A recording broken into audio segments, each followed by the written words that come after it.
근데 에덴 동산 우리는 밖에 있지요? 어떻게 되지요?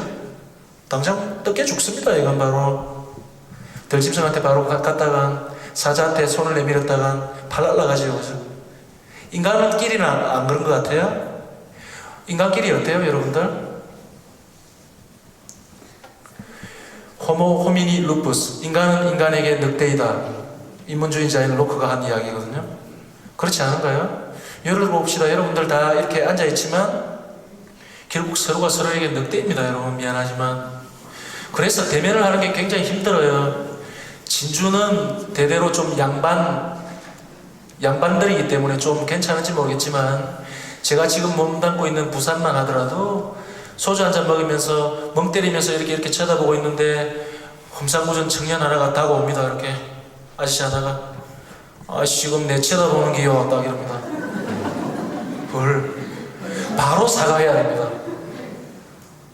누군가를 쳐다본다는 건 말이죠, 그죠? 굉장히 공격적인 것이 되어버립니다. 그렇지 않은가요? 내만 그런가요?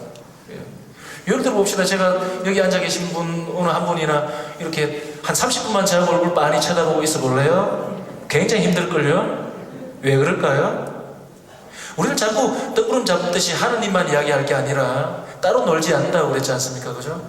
인간끼리도 마찬가지라는 것입니다. 에덴 동산 밖이기 때문에. 그래서 많은 사람들이 착각해요. 신약의 백성이기 때문에 구약 백성들 오케이 광야 그리고 약속된 땅에 들어갔지만 오히려 이게 광야가 에덴 동산에 더 가까웠다. 그런데 우리 신약의 백성들은 오히려 더 깔끔하게 어때요? 에덴 동산 안에 들어와 있을 것이다. 이렇게 착각하는 사람들이 굉장히 많아요. 교회 안이 마치 에덴 동산인 것처럼. 절대 그렇지 않습니다. 그거 착각하면 안 됩니다, 여러분. 그 이야기는 조금 뒤로 가면서 더 뭘 의미하는지를 더 선명하게 이야기될 것입니다. 산은 이렇다는 것입니다. 만나고 관계되는 것도 마찬가지고, 결국 만나고 관계되는 것도 뭐예요? 땅에 나는 만나에서 계속 10대박 퍼가는 분 있고 한 대박도 못 퍼가는 놈 있고 막 이렇게 굶어 죽는 놈 있고 막 이렇게 되는 이유는 어때요? 서로가 서로에게 늑대가 된다는 것입니다. 서로가 서로 제대로 대면하는 관계가 아니라는 것입니다. 같은 맥락입니다. 어떻게 20대박씩 지 혼자 쌓아놓고 있으면서 말이죠, 그죠? 반대박도 못 가져가는 사람, 착취당한 사람하고 얼굴과 얼굴을 제대로 맞댈 수 있겠어요? 바로 늑대 아니겠어요? 근데 복음에서도 이런 거 있잖아요. 하나님께서는 굉장히 큰 빚을 탕감해 줬음에도 불구하고 지 조그만, 그죠? 빚을 또 목조르고 앉아있지 않습니까? 마찬가지입니다. 우리는 나를 상대로 늑대인 다른 얼굴이 있지만 나도 어떻다고요? 다른 또 얼굴을 상대로 늑대라는 것입니다. 내가 아무리 좋은 의도를 가지고 있다 손 치더라도 많은 분들이 이걸 착각해요. 우리는 서로가 서로에게 늑대인 것입니다. 결국 우리 주님, 새로운 만나이신 우리 주님을 둘러싸고도 간음녀가 등장하고 있고 철저히 우리 주님과 함께 에덴 동산 밖에 있다는 것이 연출됩니다. 그런데 우리 주님 때문에 동시에 에덴 동산입니다. 그런데 이건 물리적인 차원을 넘어서서 어느 사람에겐 에덴 그 장소가 에덴 동산이 되지만 어느 사람에겐 마지막까지 에덴 동산 근처도 못 가는 장소가 되어버려요. 그게 어떻게 드러나는 줄 알아요? 이날 복음을 물론 주임신부님, 보좌신부님이 강론을 잘 해주셨겠지만 이 각도에서 본다면 사는 이래요. 제일 먼저 이 복음을 볼 때 사람들이 궁금해하는 건 우리 주님께서 몸을 굽히셔서 땅바닥에 뭔가를 쓰셨다는 것을 도대체 무엇을 썼을까? 이런 데 관심을 많이 빼앗깁니다. 근데 출발점은 제가 지적하고 싶은 건 이때 주님께서 몸을 굽히셨다는 건 땅을 쳐다봤다는 것을 의미하는 것입니다. 맞습니까? 이렇게 적지는 않았을 거라는 것입니다. 맞습니까? 예, 몸을 굽히셨다라고 이야기하고 있고. 그러면 제가 물을게요. 간음녀는 어디를 쳐다보고 있었을까요? 예, 상당히 수준이 높으신데요. 역시 진주바닥은 교육이 좀 수준이 높네요. 그죠? 많은 사람들이 빤히 간음녀를 뚫으라고 쳐다보고 있었을 것입니다. 맞습니까? 근데 간음녀는 어땠나요? 그 시선을 견딜 수 있었겠어요? 땅을 쳐다보고 있었을 것입니다. 짠폴 샤르트르라는 실존주의 철학자가 이랬어요. 에덴 동산 밖에 있는 실존을 이렇게 표현했어요. 나를 둘러싸고 나를 빤히 쳐다보고 있는 저 눈들, 저기에서 나는 지옥을 경험한다. 이게 에덴 컴플렉스를 또 다르게 표현한 것입니다.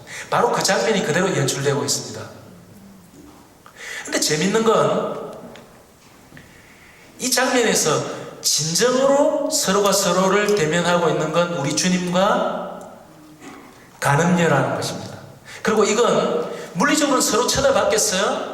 안 그래요. 이건 어떻게 표현되고 있는가 하면 같이 땅을 쳐다보고 있다는 것으로서 표현됩니다. 물리적으로 볼 땐 가늠녀가 고함도 지르고 이러면 흠칫흠칫 빤히 쳐다보고 있는 늑대의 눈일 뿐인 거죠. 에덴 동산 밖이기 때문에 그 사람들과 오히려 더 대면했을 것 같지만 실질적으로 대면을 하고 있는 건 아니었다는 것입니다. 그리고 우리 주님하고 이 수없이 많은 다른 사람들하고도 대면을 한 건 아니었고, 이 장소에서 유일하게 서로를 제대로 대면하고 있는 사람은 우리 주님과 가늠녀였다는 것입니다. 그러면 이야기는 어떻게 되는 것입니까? 물리적으로는 똑같은 장소임에도 불구하고 회복된 에덴 동산에 있는 건 누구라고요? 우리 주님과 가늠녀입니다. 그리고 더 깨끗하다고 돌을 던져야만 한다고 외치고 있는 사람들은 어때요? 상당히 에덴 동산 밖으로 멀리 떨어져 있어요. 그리고 그 에덴 컴플렉스가 그대로 공격적으로 드러나는 것입니다. 이해가시겠습니까? 조금 더 설명해 드릴게요. 조금 이해가 안 갈 수 있겠네요. 신부님 어디 봐도 예수님하고 가늠녀는 서로 대면을 하지 않은 것 같은데요. 가늠녀도 더 부끄러웠을 것이고 안 봤을 것 같은데요. 이렇게 질문할 수 있어요. 제가 설명해 드릴게요. 많은 분들이 사랑하면 어때요? 쳐다보게 됩니다. 그래서 사랑에 빠진 남자들은 얼굴 쳐다보고 막 3시간, 4시간씩 막 얼굴만 쳐다보고 앉아있습니다. 한 1, 2만 살아도 늑대라는 걸 바로 알게 된다. 자기네들 삶에는 좀 신경이 마비되기 때문에 어디에 있어도 상관없어요. 그 단계에 접어들면 이상하게 마비가 되기 때문에 마약한 것처럼. 그래서 자기네들이 어디에 있든지 거기는 에덴 동산인 것처럼 막 얼굴을 30cm 가량 이렇게 붙여서 막 3시간씩 4시간씩 이렇게 앉아있더라고요. 참 처음 지치거든요. 어떻게 보면. 어쨌든 좋아요. 그 순간만큼은 그게 에덴 동산인 것처럼 느껴져요. 그리고 그게 전혀 끓이김이 없어요. 근데 조금만 시간이 지나면 현실적으로 되죠. 아, 우리가 에덴 동산 밖이구나. 곧장 바로 늑대가 될걸요? 많은 분들이 부부끼리도 마찬가지고 부모님과 자녀도 마찬가지고 사랑하기 때문에 서로가 서로를 쳐다봐야 된다고 여겨요. 근데 고스란히 어떻게 되는 줄 알아요? 그것 때문에 완전 망가집니다. 많은 부모들이 제 주위에는 이러는데요. 자기 자식한테 30이 넘고 30대 중반이 넘고 40이 다 돼서 재구실 못하는 자식한테 이러는데요. 내가 니만 보고 살아왔는데 왜 이렇게 나를 실망시킬 누가 지만 보고 살아라 그랬습니까? 그게 잘못됐다는 것입니다. 이게 착각한다는 것입니다. 사랑한다는 것, 그리고 좋은 의도로 시작할지 모르겠지만 너무 비현실적이었다는 거죠. 오히려 제대로 되는 건 뭔가 아니야. 서로를 쳐다보는 것이, 많은 부부들끼리도 이것 때문에 얼마나 결국 서로가 서로에게 상처만 주고 늑대라는 것을 확인할 수밖에 없지 않습니까? 오히려 제대로 된 사랑이 되기 위해선, 오히려 에덴 동산으로 같이 더 나아가기 위해선 같은 곳을 쳐다봐야 되는 것입니다. 서로가 서로를 쳐다보는 것이 아니라 제대로 부부끼리의 사랑도 그래서 같은 곳을 쳐다볼 수 있는 삶이 되어야 합니다. 우리 주님과 가늠녀가 보여주듯이 서로 사랑한다고 이렇게 쳐다보고 있으면 결국 어때요? 에덴 동산으로부터 더 멀어집니다. 미안하지만 이런 것들을 성경 전통에서는 굉장히 많이 제시하고 있거든요. 예를 하나 들어볼까요? 이야기가 나왔기 때문에 제일 큰 대목 중에 하나가 마카베오 학원 7장, 어미와 7 아들이 순교하는 장면. 이때 7 아들들이 죽어가는 것을 제대로 대면할 수 있었겠어요? 어미가? 그리고 아들들은. 그래서 극적으로 묘사하지 않습니까? 마지막 아들이 어미 얼굴을 빤히 쳐다봅니다. 죽어가는 아들들을 하나하나 볼 때마다 어미가 어떻게 한 줄 알아요? 결국 하나의 메시지입니다. 왜 내 쳐다보고 앉아있니? 나는 잠시 너를 배웠을 뿐이지만 사실 나는 니한테 준 게 아무것도 없는데, 그리고 나는 네가 어떻게 생겼는지도 모르는데 결국 네가 팔이 잘려나가고 머리 가죽이 벗기우고 그리고 혀가 뽑힐지라도 결국 하나님이 주신 분이기 때문에 다 줄 건데 지금 이 순간에 왜 내를 쳐다보고 있니? 딱 이래요.